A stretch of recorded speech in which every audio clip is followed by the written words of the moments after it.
সেখানে আপনারা দেখেছেন যে বিএনপি প্রার্থী জামাতে ইসলামের প্রার্থীকে কোন রকম স্পেস দিত না। সে বেলায় বিরোধী মতকে দমনের জন্য, বিরোধী দলকে ফেরানোর জন্য এই কুলাঙ্গার সেলিনা হায়াত আইবিরা, এই কুলাঙ্গার শামীম ওসমানরা তলে তলে এক। প্রিয় সাংবাদিক বৃন্দ, আজকে 5ই আগস্ট গণঅভ্যুত্থান পরবর্তী সময়ে আমরা একটি নতুন বাংলাদেশ গঠনের প্রত্যয় নিয়ে সংস্কার, গণহত্যার বিচার এবং গণহত্যাকারী দল এবং তার দোসর যে দলগুলো ছিল, জাতীয় পার্টি 14 দল সহ আমরা আওয়ামী লীগের নিষিদ্ধের দাবিতে এই রাজপথে সবসময় সোচ্চার থেকেছি। আপনারা দেখেছেন যে কিছুদিন আগে রাজনীতির ময়দানে একটি বাতাস ছেড়ে দেওয়া হলো রিফাইন্ড আওয়ামী লীগ নামে। আওয়ামী লীগের কিছু সাধু সন্ন্যাসী একদিকে আর কিছু ইবলিস আওয়ামী লীগ আরেকদিকে। আমরা এই নতুন বাংলাদেশে কোন সাধু সন্ন্যাসীর আওয়ামী লীগ বা কোন ইবলিসের আওয়ামী লীগ চাই না। আমরা বলেছি যে বিগত 16 বছরে এই আওয়ামী লীগ সরকারে থাকাকালীন অবস্থায় নিজেদের ভিতরে দুটো গ্রুপিং করেছিল। কিছু বিদ্রোহী স্বতন্ত্র আওয়ামী লীগার তৈরি করেছিল, ডক্টর সেলিনা হায়াত আইবির মতো কিছু সাধু সন্ন্যাসী তৈরি করেছিল, যারা শামীম ওসমানের বিরুদ্ধে কথা বলেছিল কিন্তু শেখ হাসিনার বিরুদ্ধে কথা বলে নাই। এই ডক্টর সেলিনা হায়াত আইবিরা নিজেদেরকে ভালো আওয়ামী লীগের হিসেবে ঘোষণা করে আমরা দেখেছি তার রাজনীতি ছিল নারায়ণগঞ্জে শুধুমাত্র সেলিম ওসমান, শামীম ওসমান গঙ্গদের ঠেকানো। এটা তাদের দীর্ঘদিনের পারিবারিক সংঘাত। এই সংঘাতের কারণে তারা নারায়ণগঞ্জকে দুভাবে বিভক্ত করে। সেখানে আপনারা দেখেছেন যে বিএনপি প্রার্থী জামাতে ইসলামের প্রার্থীকে কোন রকম স্পেস দিত না।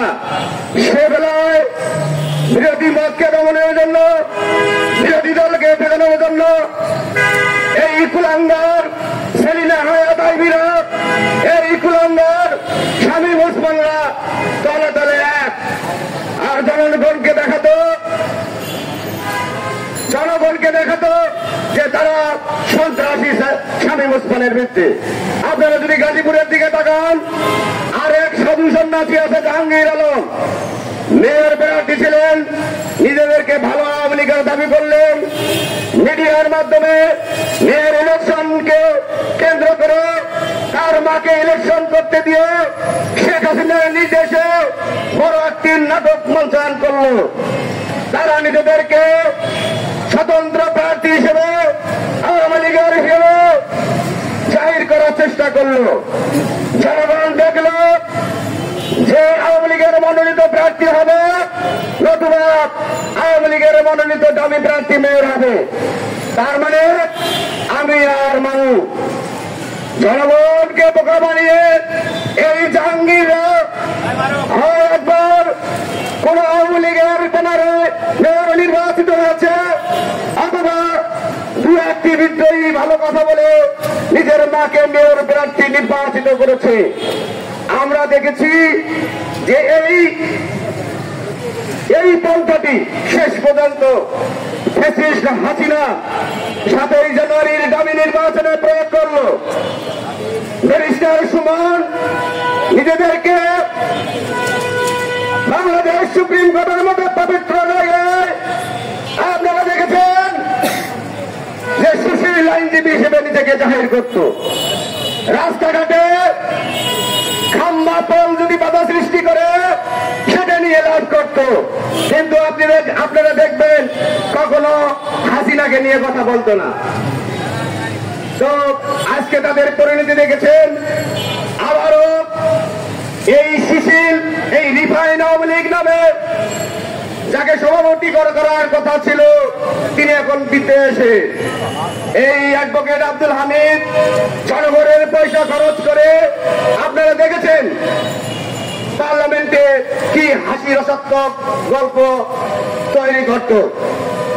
তো আমরা আজকে এতটুকু বলতে চাই, এই বাংলার মাটিতে রিফাইন আওয়ামী লীগ, সুশীল আওয়ামী লীগ, সাধু সন্ন্যাসীর আওয়ামী লীগ, ইবলিস আওয়ামী লীগ, আজাদিল আওয়ামী লীগ কোনটাই চলবে না।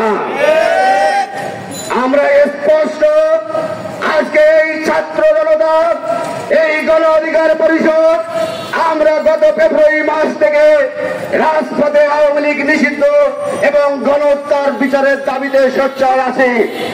আমরা একটি কথা স্পষ্ট বলে দিয়েছি যে আন্তর্জাতিক অপরাধ ট্রাইব্যুনাল যে আইন আছে, এই আইন যখন অধ্যাদেশের মাধ্যমে সংশোধন করা হলো, সেখানে একটি বিধান সংযুক্ত করা হয়েছিল যে গণহত্যাকারী দল হিসেবে, গণহত্যাকারী সংগঠন হিসেবে কারো যদি বিচার কাজ শুরু হয়, তার রাজনৈতিক কর্মকাণ্ড নিষিদ্ধ স্থগিত থাকবে।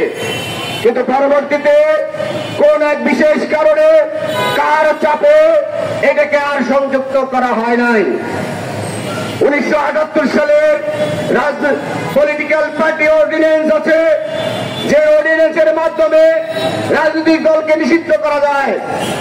সেক্ষেত্রে বাংলাদেশ সুপ্রিম কোর্টে রেফারেন্সের মাধ্যমে, দুই পক্ষের শুনানির মাধ্যমে এই নিষিদ্ধের কর্মকাণ্ডটি সম্পন্ন করা যায়। এছাড়াও যেহেতু বিদেশে বসে হাসিনা জাহাঙ্গীররা অনলাইনে নির্দেশনার মাধ্যমে এদেশের স্বাধীনতা সার্বভৌমত্ব বিপন্ন করার চেষ্টা করছে, সন্ত্রাসী কর্মকাণ্ড করার চেষ্টা করছে, সেক্ষেত্রে সন্ত্রাস বিরোধী আইনেও এই সন্ত্রাসী সংগঠন আওয়ামী লীগকে নিষিদ্ধ করা যায়। তো আজকে এই দ্বিতীয় দিনের কর্মসূচি, আমরা এই কর্মসূচির মাধ্যমে স্পষ্ট বলে দিতে চাই যে আওয়ামী লীগ, 14 দল, জাতীয় পার্টি এবং আওয়ামী লীগের যত অঙ্গ সংগঠন আছে, এগুলো নিষিদ্ধ করা না হওয়া পর্যন্ত আমাদের এই আন্দোলন চলবে, সংগ্রাম চলবে।